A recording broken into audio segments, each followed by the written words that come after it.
So is bread bad as such? And this is one of those questions where it just cannot be answered in yes or no type answer, as with a lot of health or fitness questions in general.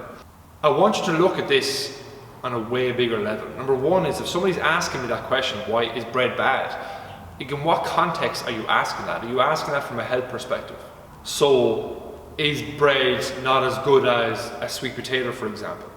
And yes, you could argue that there's more nutrients in a sweet potato, but like, it doesn't mean bread is bad.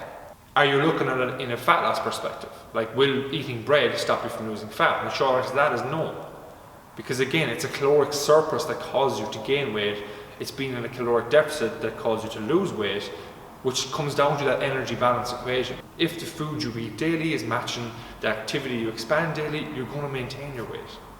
If the food coming in is more than you're expanding, you're going to gain weight. If the energy coming in is less than you're expanding energy-wise in terms of training, resistance training, whatnot, you're going to lose weight. Again, those are the basic principles that I harp on about day in, day out, and they're never going to change. So again, where does bread fit into all that? If bread has caused you to overeat at the end of a day, at the end of a week, which puts you into a caloric surplus, which makes you gain weight, yes, it might be a smart thing to look at your bread intake, and a lot of other foods, not going to be just bread, and what you put in that bread, butter, spreads, creams, etc., all that kind of stuff. And look at controlling that and just being aware of that in the first step, so you can start to make small changes from there if weight loss is your goal. But if somebody is already lean, healthy and fit, bread is not something they need to worry about. Sure, whole grain bread might be a bit more nutrient dense than white bread, but again, if you can eat a meal with some protein sources, some veggies and a little bit of bread in there, and it's fine, it fills you up for a few hours and you're grand to your next meal and it doesn't cause you to overeat, you don't really like binge and feckin' stick the slice of toast in the toaster, eating 10 in one go, or lather them with butter, you're fine. If you're somebody who has bread with every feckin' meal and you're lathering it with butter and you're putting on tons of stuff, it's causing you to overeat in calories at the end of the day. It might be smarter for you to look at reducing that.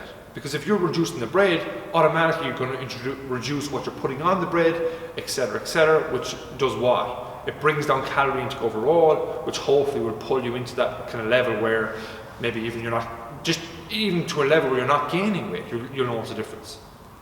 But again, overall, it's your overall context of the diet that you're after here. It's not that singular question, is bread bad? That tells me feckin' nothing about the rest of your lifestyle, the rest of your day, that kind of stuff. And it's why we get so deep with clients' diets, rather than kind of just giving generic guidelines.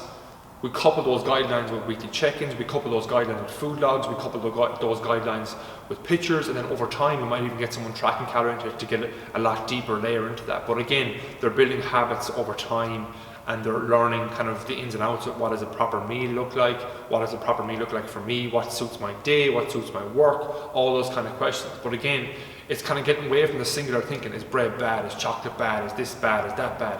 You're completely missing the bigger picture.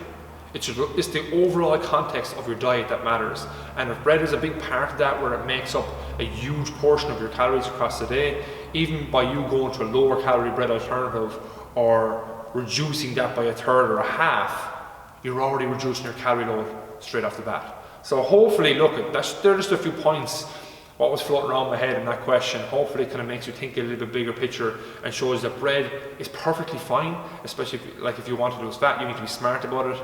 Hence why there's lower calorie breads out there these days and whatnot. It doesn't mean you have to eat a lower calorie bread, but it's just smarter because it's an easy way to reduce the calories. But again, eating bread is not going to stop somebody from losing fat. It's not going to make somebody magically gain weight unless your overall calories put you into a surplus overall. Hopefully it helps. Chat to you soon.